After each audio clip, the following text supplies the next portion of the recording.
Hi friends, ಹೇಗಿದ್ದೀರಾ? Welcome to knowledge for life in Kannada channel. Law of attraction ಮೇಲೆ ನಾನು ಮಾಡಿದ ವಿಡಿಯೋಗಳನ್ನು ನೋಡಿ ಒಬ್ಬ ವ್ಯಕ್ತಿ ನಮ್ಮ ಇನ್ಸ್ಟಾಗ್ರಾಮ್ಗೆ ಮೆಸೇಜ್ ಮಾಡಿದ್ರು. ಆ ಮೆಸೇಜ್ ಏನಂದ್ರೆ, ಬ್ರೋ ನೀವು ಲಾ ಆಫ್ ಅಟ್ರಾಕ್ಷನ್ ಬಗ್ಗೆ ಎಕ್ಸ್ಪ್ಲೇನ್ ಮಾಡ್ತಾ ಬರ್ತೀರಾ, ಸಡನ್ ಆಗಿ ಸಬ್ ಕಾನ್ಸಿಯಸ್ ಮೈಂಡ್ ಬಗ್ಗೆ ಹೇಳ್ತೀರಾ, ಯಾಕೆ ಬ್ರೋ ಅಂತ ಕೇಳಿದ್ರು.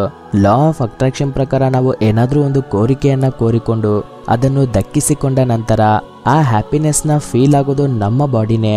ನಾವು ಕೋರಿಕೊಂಡ ಕೋರಿಕೆಯನ್ನ ಸಾಧಿಸೋದಕ್ಕೆ ಜೊತೆಯಾಗಿ ನಿಂತ್ಕೊಳ್ಳೋದು ನಮ್ಮ ಸಬ್ ಕಾನ್ಸಿಯಸ್ ಮೈಂಡ್. ನಮ್ಮ ಸಬ್ ಕಾನ್ಸಿಯಸ್ ಮೈಂಡ್ ಯಾವ ವಿಧಾನವಾಗಿ ಆಲೋಚಿಸುತ್ತೋ ಈ ಬಾಡಿ ಅದೇ ವಿಧಾನವಾಗಿ ಪ್ರವರ್ತಿಸುತ್ತೆ. ನಮ್ಮ ಸಬ್ ಕಾನ್ಸಿಯಸ್ ಮೈಂಡ್ ಯಾವಾಗ ದುಃಖಗಳ ಬಗ್ಗೆ, ಕಷ್ಟಗಳ ಬಗ್ಗೆ ಆಲೋಚಿಸುತ್ತೋ ಆವಾಗ ಈ ಬಾಡಿ ಕಷ್ಟಪಡುತ್ತೆ. ನಮ್ಮ ಸಬ್ ಕಾನ್ಸಿಯಸ್ ಮೈಂಡ್ ಯಾವಾಗ ಆನಂದ, ಹ್ಯಾಪಿನೆಸ್, ಸುಖಗಳ ಬಗ್ಗೆ ಆಲೋಚಿಸಿದ್ರೆ ನಮ್ಮ ಬಾಡಿ ಸುಖ ಪಡುತ್ತೆ. ಆದ್ರಿಂದ ಲಾ ಆಫ್ ಅಟ್ರಾಕ್ಷನ್ಗೆ ಸಬ್ ಕಾನ್ಸಿಯಸ್ ಮೈಂಡ್ಗೆ ತುಂಬಾ ಅವಿನಾಭಾವ ಸಂಬಂಧ ಅನ್ನೋದು ಇದೆ. ಇನ್ನು ನಾನು ಈ ವಿಡಿಯೋದಲ್ಲಿ ಏನ್ ಹೇಳ್ಬೇಕಂತಿದ್ದೀನಂದ್ರೆ, ಲಾ ಆಫ್ ಅಟ್ರಾಕ್ಷನ್ ಸಿರೀಸ್ ಅಲ್ಲಿ ಭಾಗವಾಗಿ ಒಬ್ಬ ವ್ಯಕ್ತಿ ಏನಾದ್ರೂ ಒಂದು ಕೋರಿಕೆಯನ್ನ ಕೋರಿಕೊಂಡ್ರೆ ಆದಷ್ಟು ಬೇಗ ದಕ್ಕಿಸಿಕೊಳ್ಬೇಕಂದ್ರೆ ಯಾವ ರೀತಿಯ ಮೈಂಡ್ ಸೆಟ್ ನಿಂದ ಇರಬೇಕು ಅಂತ ನೋಡೋಣ. ಒಂದು ಕೋರಿಕೆಯನ್ನ ಕೋರಿಕೊಂಡ ನಂತರ ಅದಕ್ಕೋಸ್ಕರ ತುಂಬಾ ಪ್ರಣಾಳಿಕೆಯನ್ನ ಹಾಕ್ತೀರಾ, ಅದರ ಬಗ್ಗೆ ಅದೆಷ್ಟೋ ವ್ಯೂಹಗಳನ್ನ ರಚನೆ ಮಾಡ್ತೀರಾ, ತುಂಬಾ ಕಷ್ಟಪಡ್ತೀರಾ, ಬೆವರು ಹರಿಸ್ತೀರಾ, ಆ ಕೋರಿಕೆಯನ್ನ ಸಾಧಿಸ್ತೀರಾ. ಆ ಸಾಧಿಸುವ ಪ್ರಾಸೆಸ್ ಅಲ್ಲಿ ಸಾಧಿಸುವವರೆಗೂ ಆ ವ್ಯಕ್ತಿ ಎಲ್ಲಿಯೂ ಕೂಡ ಹ್ಯಾಪಿನೆಸ್ ನ ಫೀಲ್ ಆಗಲ್ಲ. ಇಲ್ಲಿ ನಾನ್ ಹೇಳ್ತಿರೋದೇನಂದ್ರೆ, ಆ ಸಾಧಿಸುವ ಪ್ರಾಸೆಸ್ ಅಲ್ಲೇ ಹ್ಯಾಪಿಯಾಗಿ ಫೀಲ್ ಆದ್ವಿ ಅಂದ್ರೆ ನಾವು ಕೋರಿಕೊಂಡ ಕೋರಿಕೆ ಅನ್ನೋದು ತುಂಬಾ ಬೇಗನೆ ನೆರವೇರುತ್ತೆ. ಇದು ಯಾರಿಗೂ ಗೊತ್ತಿಲ್ಲದ ಒಂದು ದೊಡ್ಡ ಸೀಕ್ರೆಟ್. ಎಕ್ಸಾಂಪಲ್ ನೋಡೋಣ. ಇವಾಗ ಎಲ್ಲರಿಗೂ ಅರ್ಥ ಆಗೋ ವಿಧಾನವಾಗಿ ತುಂಬಾ ಕ್ಲಿಯರ್ ಆಗಿ ಎಕ್ಸ್ಪ್ಲೇನ್ ಮಾಡ್ತೀನಿ, ಕೇಳಿ. ಇವಾಗ ನಾನಿದ್ದೀನಿ, ನನಗೊಂದು 1 ಕೋಟಿ ಆಸ್ತಿ ಬೇಕು ಅಂತ ತುಂಬಾ ಬಲವಾಗಿ ಕೋರಿಕೊಂಡೆ. ಡೈಲಿ ಸ್ವಲ್ಪ ಹೊತ್ತು ವಿಜುವಲೈಸೇಷನ್ ಮಾಡಿದ್ವಂದ್ರೆ ನಮಗೆ ಗೊತ್ತಿಲ್ಲದೇನೆ ನಮ್ಮ ಸಬ್ ಕಾನ್ಸಿಯಸ್ ಮೈಂಡ್ ಅನ್ನೋದು ಹ್ಯಾಪಿಯಾಗಿ ಫೀಲ್ ಆಗುತ್ತೆ. ಯಾಕಂದ್ರೆ ಇವಾಗ ವಿಜುವಲೈಸೇಷನ್ ಅಲ್ಲಿ ಏನ್ ಮಾಡ್ತೀವಿ, ನಮಗೆ 1 ಕೋಟಿ ಬಂದ ನಂತರ ನಾನು ಹೀಗಿರ್ತೀನಿ ಅಂತ ಆ ಪಿಕ್ಚರ್ನ ನಮ್ಮ ಸಬ್ ಕಾನ್ಸಿಯಸ್ ಮೈಂಡ್ಗೆ ಕಳಿಸ್ಬೇಕು. ಇದೇ ವಿಧಾನವಾಗಿ ಒಂದು 90 ದಿನ ಮಾಡಿದ್ವಂದ್ರೆ 90 ದಿನ ನಾವು ಹ್ಯಾಪಿಯಾಗಿ ಫೀಲ್ ಆದ್ವಿ ಅಂದ್ರೆ ನಾವು ಕೋರಿಕೊಂಡ ಕೋರಿಕೆ ಅನ್ನೋದು ತುಂಬಾ ಬೇಗನೆ ನಡೆಯೋ ಚಾನ್ಸಸ್ ಜಾಸ್ತಿ ಇರುತ್ತೆ. ಇವಾಗ ತುಂಬಾ ಜನನೇ ಇರ್ತಾರೆ, ದೊಡ್ಡ ದೊಡ್ಡ ಗುರಿನ ಇಟ್ಕೊಂಡಿರ್ತಾರೆ. ನಿಮಗೆ 90 ದಿನ ಆದ ನಂತರ 2-3 ವರ್ಷ ಆದ ನಂತರವೂ ಕೂಡ ಆ ಕೋರಿಕೆ ಅನ್ನೋದು ನೆರವೇರಲ್ಲ. ಅದು ಯಾಕೆ ಅಂದ್ರೆ, ಇದು ತುಂಬಾ ಒಳ್ಳೆ ಪಾಯಿಂಟ್, ಸ್ವಲ್ಪ ಕಾನ್ಸಂಟ್ರೇಷನ್ ಇಂದ ಕೇಳಿ.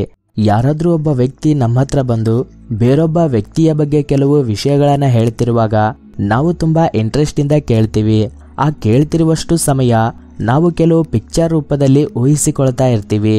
ಅವನು ಅಲ್ಲಿಗೆ ಹೋದ ಅಂತ ಅಂದ್ರೆ ಆ ವ್ಯಕ್ತಿ ಹೋದ ದಾರಿ, ಅವನು ಇದ್ದ ಹಾಗೆ ನಮ್ಮ ಸಬ್ ಕಾನ್ಸಿಯಸ್ ಮೈಂಡ್ಗೆ ಒಂದು ಪಿಕ್ಚರ್ನ ನಾವು ಕಳಿಸ್ತೀವಿ. ಇದೇ ವಿಧಾನವಾಗಿ ಆ ವ್ಯಕ್ತಿ ಹೇಳ್ತಿರುವಷ್ಟು ಸಮಯ ನಾವು ನಮ್ಮ ಸಬ್ ಕಾನ್ಸಿಯಸ್ ಮೈಂಡ್ಗೆ ಪಿಕ್ಚರ್ನ ಕಳಿಸ್ತಾನೆ ಇರ್ತೀವಿ. ಹೀಗೆ ಕಳಿಸ್ತಿರುವಾಗ ನಾವು ಕೋರಿಕೊಂಡ ಗುರಿ ಏನಿದೆಯೋ ಆ ಗುರಿಯ ಬಗ್ಗೆ ಜಾಸ್ತಿ ಫೋಕಸ್ ಮಾಡ್ತಿದೀವ, ಇಲ್ಲಾಂದ್ರೆ ಆ ರೀತಿಯ ವಿಷಯಗಳ ಬಗ್ಗೆ ಜಾಸ್ತಿ ಫೋಕಸ್ ಮಾಡ್ತಿದೀವ ಅನ್ನೋದು ಇಂಪಾರ್ಟೆಂಟ್ ಆಗುತ್ತೆ.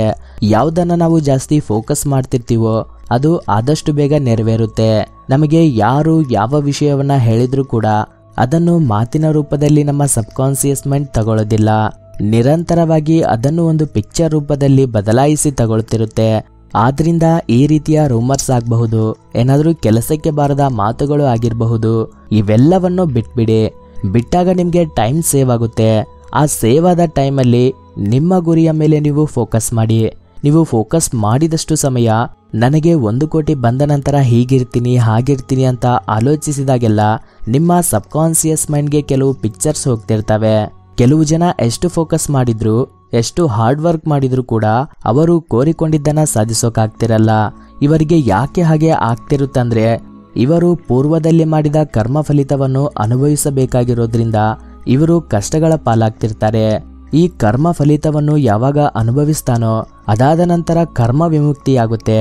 ಈ ಕರ್ಮ ವಿಮುಕ್ತಿ ಆದ ನಂತರವೇ ಇವನು ಕೋರಿಕೊಂಡ ಕೋರಿಕೆ ಅನ್ನೋದು ತೀರಿಸ್ಕೋಬಹುದು. ಅಲ್ಲಿಯವರೆಗೂ ಕೋರಿಕೆ ಅನ್ನೋದು ಕೋರಿಕೆಯಾಗಿ ಉಳಿಯುತ್ತೆ. ಈ ಕರ್ಮ ಸಿದ್ಧಾಂತದ ಬಗ್ಗೆ ಒಂದು ಬೆಸ್ಟ್ ಎಕ್ಸಾಂಪಲ್ ಹೇಳ್ತೀನಿ. ಇದೊಂದು ಸಣ್ಣ ಎಕ್ಸಾಂಪಲ್, ಆದ್ರೆ ಇದರಲ್ಲಿ ಡೀಪ್ ಮೆಸೇಜ್ ಇರುತ್ತೆ. ಮಹಾಭಾರತದ ಬಗ್ಗೆ ಎಲ್ರಿಗೂ ಗೊತ್ತು, ಅದರಲ್ಲಿ ಕುರುಕ್ಷೇತ್ರ ಯುದ್ಧದ ಬಗ್ಗೆ ಇನ್ನೂ ಚೆನ್ನಾಗಿ ಗೊತ್ತು. ಆ ಕುರುಕ್ಷೇತ್ರ ಯುದ್ಧದಲ್ಲಿ ದುರ್ಯೋಧನನು ಅಧರ್ಮದ ಕಡೆ ಇದ್ರೂ ಕೂಡ ಎಷ್ಟೋ ಒಳ್ಳೆಯ ಕೆಲಸಗಳನ್ನು ಮಾಡಿದ ಕರ್ಣನು ಅವನ ಜೊತೆ ಕೈ ಜೋಡಿಸಿದ್ರಿಂದ ರಣರಂಗದಲ್ಲಿ ಅಧರ್ಮವಾಗಿ ಸಾಯ್ತಾನೆ. ಇಲ್ಲಿ ಸಮಾಜದಲ್ಲೂ ಕೂಡ ಒಬ್ಬ ವ್ಯಕ್ತಿ ಇನ್ನೊಬ್ಬ ವ್ಯಕ್ತಿಯನ್ನ ದ್ವೇಷಿಸ್ತಿದ್ದಾನಂದ್ರೆ ದ್ವೇಷಿಸುವವನ ಫ್ರೆಂಡ್ಸ್ ಕೂಡ ಆ ವ್ಯಕ್ತಿಯನ್ನ ದ್ವೇಷಿಸ್ತಾರೆ. ಅವನು ಇವರಿಗೆ ಏನೂ ಮಾಡಿರಲ್ಲ.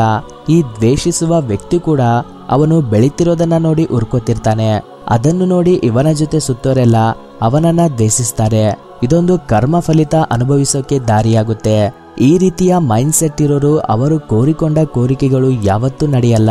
ನಾವು ನಮ್ಮ ಅಂತರಂಗವಾಗ್ಲಿ ಬಾಹ್ಯವಾಗ್ಲಿ ಯಾವಾಗ ಹ್ಯಾಪಿಯಾಗಿ ಇರ್ತೀವೋ ಆವಾಗಲೇ ನಾವು ಕೋರಿಕೊಂಡ ಕೋರಿಕೆಗಳು ನೆರವೇರ್ತವೆ. ಇದರ ಜೊತೆ ಕರ್ಮ ಸಿದ್ಧಾಂತ ಅನ್ನೋದು ಒಂದು ಇರುತ್ತೆ. ಆದ್ರಿಂದ ಯಾರಿಗೂ ಕೂಡ ಹಾನಿ ಮಾಡದೆ ನಮ್ಮ ಗುರಿಯ ಮೇಲೆ ನಾವು ದೃಷ್ಟಿ ಇಟ್ಟು ಅದಕ್ಕೋಸ್ಕರ ನಿರಂತರವಾಗಿ ತಪ್ಪಿಸ್ತಾ ಇದ್ರೆ ನಾವು ಕೋರಿಕೊಂಡ ಕೋರಿಕೆಗಳನ್ನೋದು ತುಂಬಾ ಬೇಗನೆ ನೆರವೇರ್ತವೆ. ಸೊ ಸ್ನೇಹಿತರೆ, ಇದು ಇವತ್ತಿನ ವಿಡಿಯೋ. ಮತ್ತೊಂದಿನ ಮತ್ತೊಂದು ಹೊಸ ಟಾಪಿಕ್ ಜೊತೆ ನಿಮ್ಮ ಮುಂದೆ ಇರ್ತೀನಿ. ನಿಮ್ಮ ಸಹೋದರ. Thank you for watching this video. Jai Hind.